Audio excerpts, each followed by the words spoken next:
Habaib yang asli enggak. Coba lihat bayangan orang Quraisy. Kenapa sih orang Quraisy itu kalau jalan tuh harus pakai budak? Kenapa? Karena takut sampai jatuh sesuatu barang, dia nggak mau menunduk, itu nggak mau. Dia perintahkan itu, yang namanya budaknya. Ya kalau jatuh sesuatu yang nggak berharga, walaupun yang jatuh itu satu karung isinya dinaran, ribuan dinar, nggak diambil sama dia. Diambil oleh budaknya dari saking merasa nggak mau merendahkan diri di depan orang. Itu sifat daripada habaib yang asli.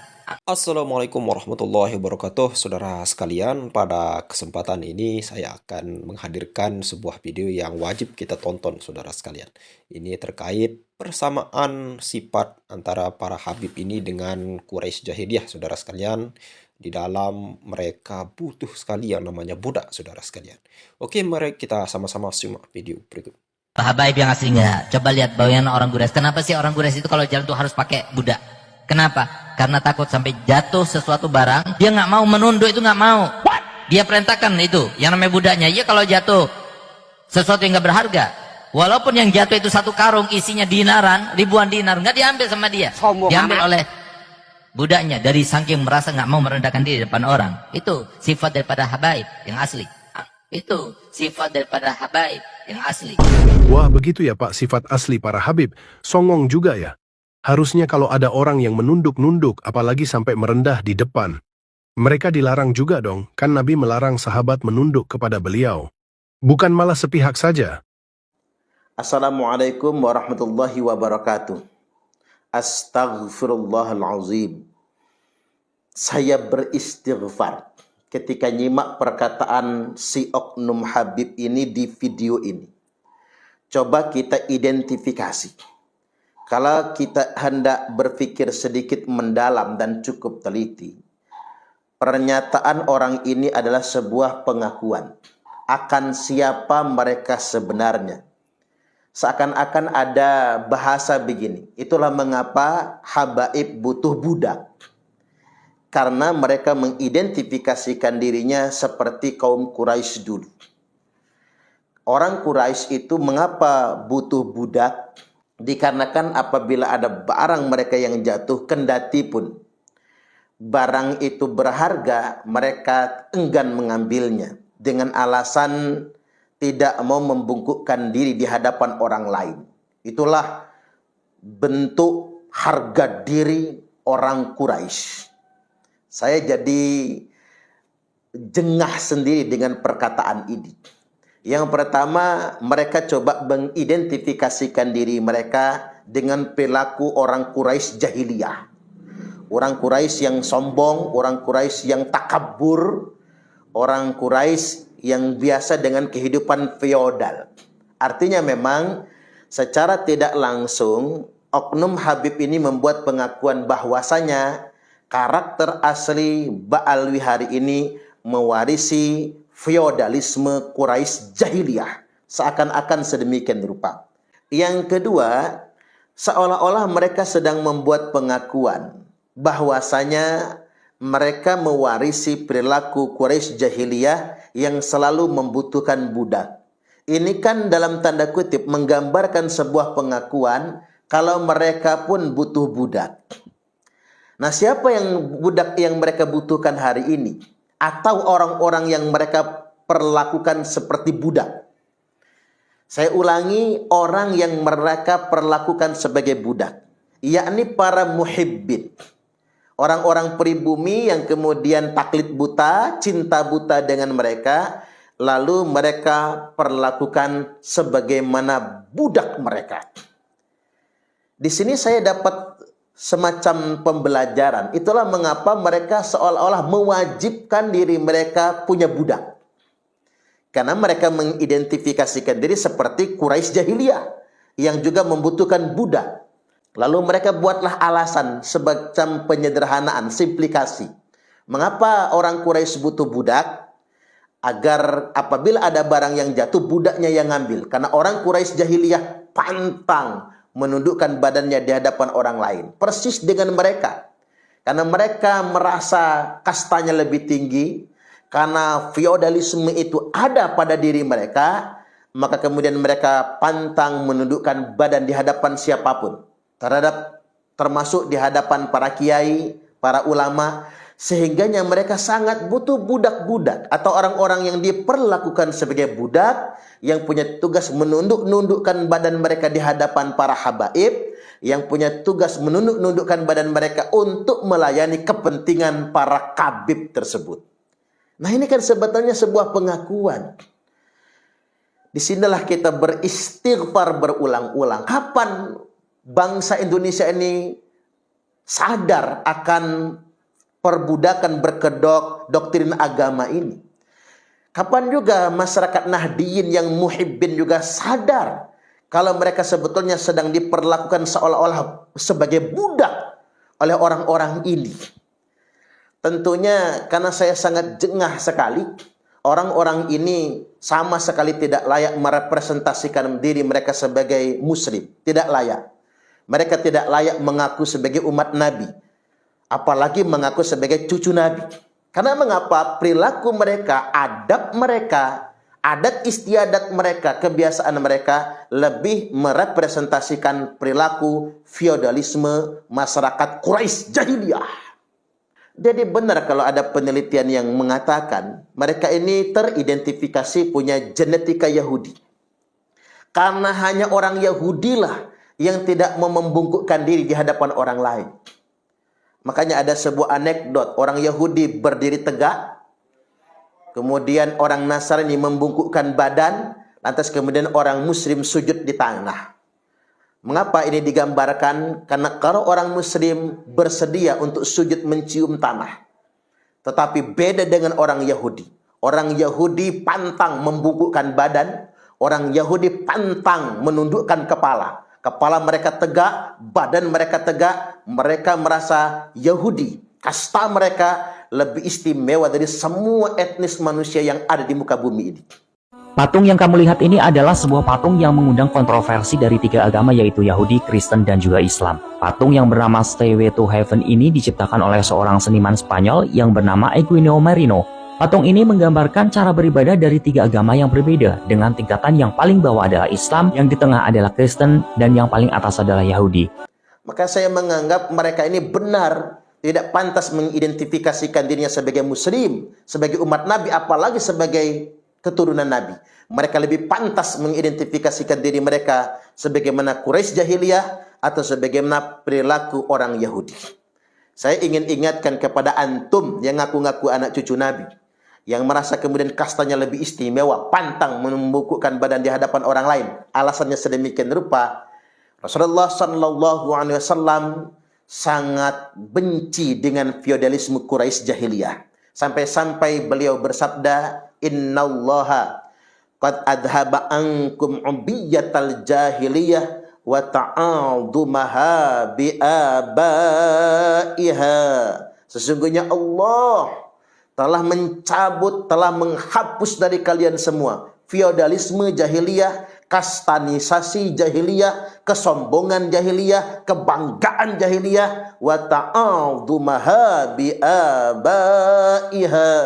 Yang di antara perilaku feodalisme jahiliyah itu, mereka terbiasa membangga-banggakan leluhur, menyombongkan nasab, merasa punya kelas sosial lebih tinggi daripada orang lain berdasarkan nasab yang mereka miliki. Ini sangat dibenci oleh Allah Ta'ala dan Rasulnya. Lalu Nabi menegaskan firman Allah Ta'ala, inna akramakum indallahi atqakum. Sesungguhnya yang paling mulia di antara kalian semua di sisi Allah adalah orang-orang yang paling bertakwa. Coba kita membuka mata dan telinga kita kepada masyarakat muslim yang ada di Indonesia. Islam adalah ajaran yang bersifat egalitarianisme. Ketika ada sekelompok orang yang mengaku-ngaku sebagai anak cucu Nabi, merasa kasta mereka lebih istimewa daripada semua umat muslim atau umat manusia yang ada di muka bumi ini, itu jelas-jelas bertentangan dengan ajaran Nabi, bertentangan dengan ajaran Islam yang rahmatan lil alamin ini. Lantas kemudian kok ada orang yang ngaku-ngaku anak cucu Nabi tapi feodal? Ini adalah sebuah pembuktian kalau sejatinya mereka memang bukan anak cucu Nabi. Ini pembuktian. Kalau di dalam darah mereka ada darah Rasulullah, tidak mungkin perilaku mereka sedemikian rupa. Yakin, percayalah. Kalau mereka merupakan keturunan Nabi, kelakuannya nggak akan mungkin begitu. Berbagai macam perilaku buruk mereka dibongkar oleh Allah Subhanahu wa Ta'ala. Tujuannya untuk menyadarkan kita semua bahwasanya memang mereka bukan cucu Nabi. Apalagi sudah ada hujah ilmiah. Berdasarkan penelitian kitab nasab dan kitab sejarah sudah terkonfirmasi tanpa diragukan Bani Ba'alwi bukan anak cucu Nabi. Mereka hanya ngaku-ngaku saja. Kemudian yang berikutnya berdasarkan ilmu saintik tes DNA menunjukkan bahwasanya DNA mereka berhaplogrup G. G ini tidak hanya bukan keturunan Nabi Muhammad SAW, juga bukan keturunan Nabi Ibrahim, bukan keturunan orang Quraisy, tetapi G ini merupakan etnis Yahudi Kaukasia atau etnis Yahudi Hazar yang mereka sama sekali tidak punya DNA kepada Rasulullah SAW. Itulah mengapa mereka berani berdusta terhadap umat, berdusta mengatasnamakan Rasulullah SAW, karena tidak ada yang berani berdusta mengatasnamakan Allah dan Rasulnya dan memanipulasi umat ini kecuali orang yang punya genetika Yahudi itu sendiri. Sampai di sini kita jadi paham, jadi tahu mengapa mereka menjadikan muhibbin sebagai budak-budak mereka. Mereka perlakuan sebagaimana budak karena mereka punya keyakinan pantang menundukkan kepala dan badan mereka di hadapan orang lain. Itulah karakter asli Yahudi. Mudah-mudahan kita semua tercerahkan. Terus ikuti kajian nasab ini. Yakin, percayalah, kalau anak cucu Nabi yang asli pasti sayang dengan umat ini. Kalau anak cucu Nabi yang asli, umat kesusahan dia bantu, umat dalam keadaan kesulitan dia mudahkan. Dan cucu Nabi yang asli pantang meminta dengan umat, tapi justru dia akan menolong apapun kebutuhan umat. Anda bisa simak ceramah berikut ini. Yang namanya putu ini Kanjeng Nabi itu pantang minta kepada umat. Jadi kalau ada pak yang ngaku-ngaku cucunya Kanjeng Nabi tapi kerjaannya keliling dawer minta kepada umat, usir dia. Usir. Rungokno, usir. Dia telah mempermalukan Kanjeng Nabi. Enggak boleh. Bu, saya agak galak nggak apa-apa ya? Ya sakit pak hati kita umat Nabi ini, kok ada orang ngaku-ngaku cucu Nabi tapi kelakuannya kayak gitu. Dan ternyata dilalah pak, yang ngaku-ngaku cucu Nabi di Indonesia ini, pantesan kelakuan mereka nggak benar bapak ibu. Ternyata ditemukan hujah dan dalil mereka bukan anak cucu Nabi. Ini tak terangkan ge, tak terangkan. Maksudnya apa? Mereka ngaku, Bani Ba'alwi ini, mereka ngaku kakek moyang mereka namanya Ubaidillah, Ubaid bin Ahmad. 5 abad setengah. Tiba-tiba terbit kakak baru. Imam Ahmad anaknya jadi 4. Muhammad, Ali, Husain, Ubaid. Muncul Ubaid. 5 abad setengah. Ini sampai hari ini Bani Ba'alwi, saudara-saudara kami para habaib, nggak bisa membantahnya. Nggak ada catatan nasab selama 5 abad setengah. Ini bukti nyata loh Bapak Ibu. Kita nggak boleh nutup mata, nutup telinga. Sebagai orang alim wajib bertanggung jawab ini. Itu dari kitab nasab. Dari kitab sejarah mereka mengatakan Ubaidillah itu ulama besar, mujtahid, al-alim, al-allamah. Ya kalau dia ulama besar, mana kitabnya? Mana karangannya? Mana murid-muridnya? Dan yang ketiga, dilalah Allah Maha Kuasa Pak. Ilmu Allah itu lengkap. Muncullah tes DNA. 200 lebih Habib sudah tes DNA. Dan DNA asal usulnya YDNA G. G itu bukan keturunan Nabi. Jangankan Nabi Muhammad Bapak Ibu.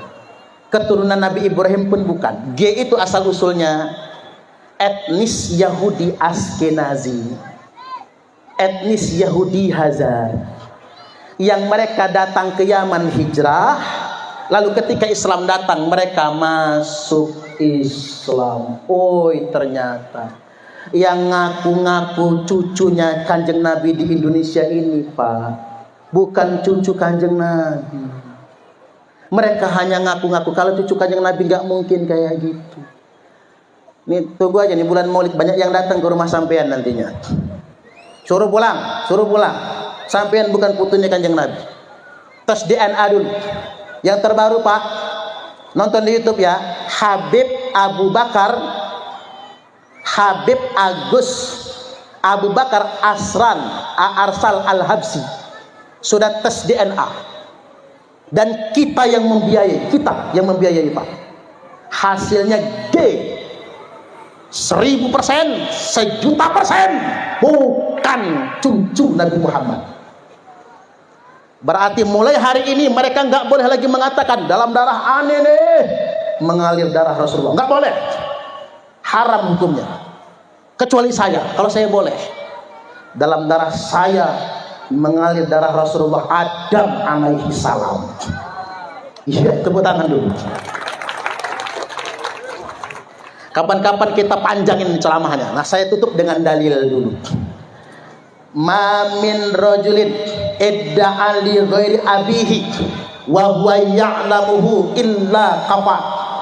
Barang siapa yang sengaja ngaku-ngaku seseorang adalah bapaknya, padahal itu bukan bapaknya. Contoh apa? Saya ngaku anaknya Soekarno, Suparman Soekarno Putra, padahal Soekarno bukan bapak saya.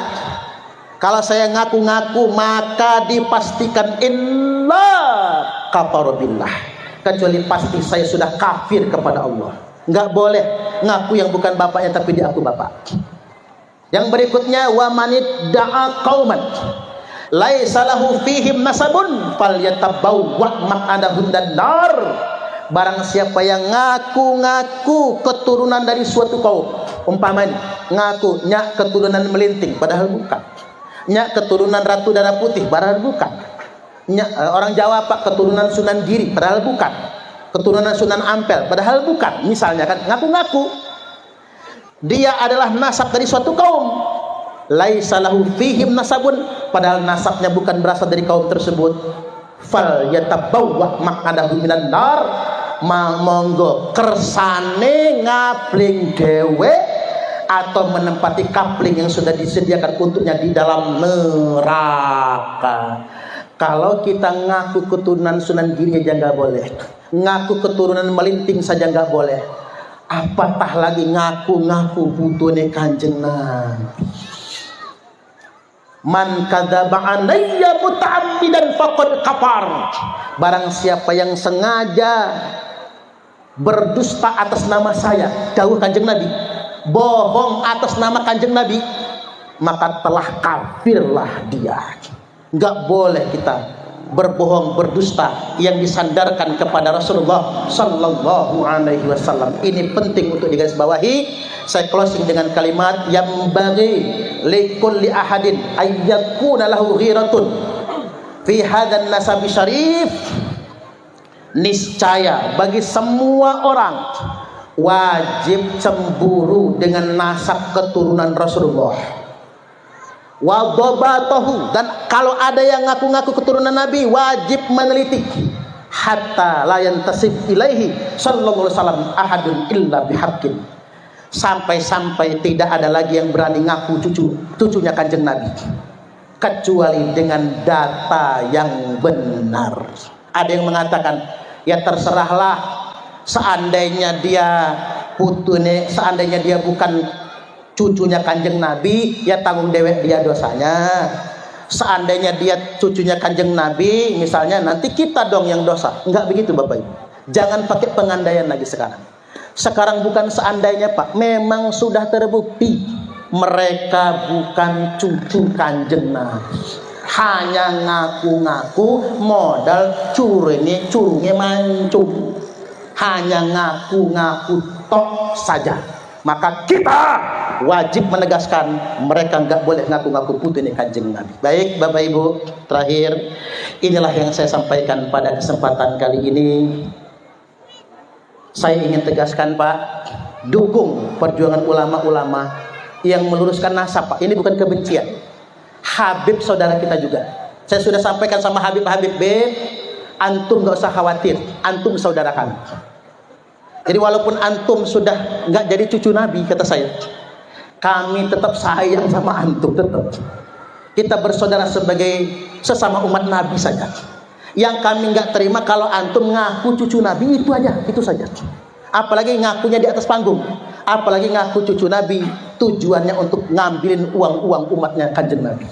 Nggak boleh yang sedemikian rupa. Kalau mau dapat duit, kerja, jangan ngedawir kepada umat Kanjeng Nabi. Oke, saudara sekalian, itu tadi penjelasan singkat dari Ustadz Suparman ya terkait dengan bagaimana menjelaskan atau menanggapi sebuah video, saudara sekalian, yang memang pengakuan sendiri daripada oknum seorang Habib ya, karena kalau kita lihat apa yang disampaikan oleh Ustadz Suparman tadi, itu luar biasa sekali, saudara sekalian. Nah, terkait dengan video yang tadi, itu jelas-jelas di video itu bahwa seorang Habib mengaku bahwa itulah sifatnya Habib. Salah satunya yaitu pantang bagi mereka untuk menunduk, saudara sekalian. Dan ini adalah sejalan atau setara dengan apa yang disampaikan oleh Dr. Sugeng, bahwa salah satu DNA daripada Habib-Habib di Indonesia ini yaitu adalah G ya, yaitu G itu adalah gen daripada Yahudi Askenazi.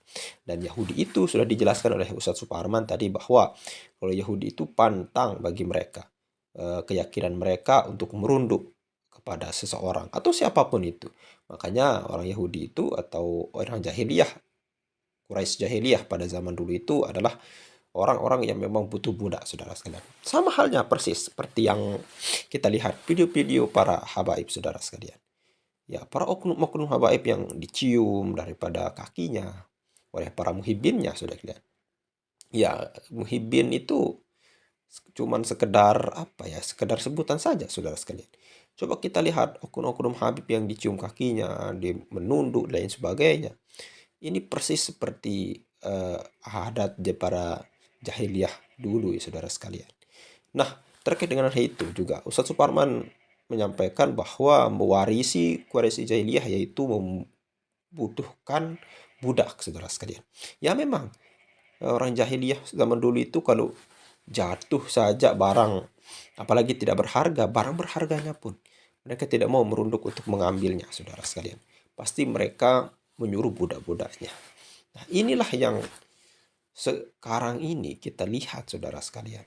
Contohnya saja Rizik Syihab. Dia ingin membela Palestina. Tapi ketika itu pada reuni alumni 212, saudara sekalian, dia ingin membuka pendaftaran untuk jihad di Palestina dan menyuruh orang-orang, sedangkan dia tidak mau pergi, saudara sekalian. Seharusnya dia dulu terdaftarnya atau para keturunannya lah, Syihab, Assegaf, Habsyi, Yahya dan sebagainya. Itu yang harus bisa kita bilang yang harus daftar dulu, baru orang-orang pribumi. Atau dia dulu, Rizik Syihab, pertama namanya, baru menyuruh orang. Ini menyuruh orang sedangkan dia tidak, saudara sekalian. Nah, ini namanya bisa kita bilang lempar batu sembunyi tangan, saudara sekalian. Tidak mau susah-susah sendiri. Inilah yang harus kita berantas, saudara sekalian. Dan alhamdulillah dengan hadirnya Kiai Haji Amiruddin Utsman Al-Bantani bahwa mencerdaskan daripada masyarakat Nusantara ini, saudara sekalian.